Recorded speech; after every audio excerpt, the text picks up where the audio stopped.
mpenzi wangu, yani kuna wako amekuwa ni msumbufu, yani msumuma na nini. Afu nimeshaambia anko soma kwanza, tena wanawake sasa hivi utapotea. Hata kunielewa, yani mbishi kupita kiasi. Wewe sasa utafanyaje? Mimi namfukuza bwana, kamenichosha wallahi, tena kamenichosha. Yani mimi sipendi msumbufu sana, yule msumbufu.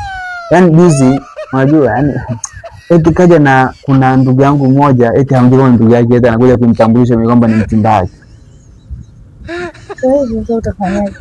Mimi nitakuja kumpiga makofi kweli tena.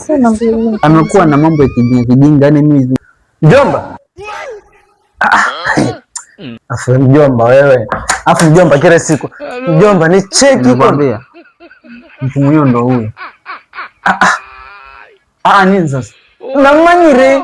Umanya ijole. Ni muntu wani mjomba. Kadeke lafu nene kwanza nene hana kukatere. Mjomba ngoja nikuelekeze. Mjomba ngoja nikuelekeze. Ngoja mjomba nikuelekeze. Una muntu wani. Mjomba jeto. Mjomba anakukanya kila siku. Pumbavu. Kila siku ngara mmoja. Unamjua?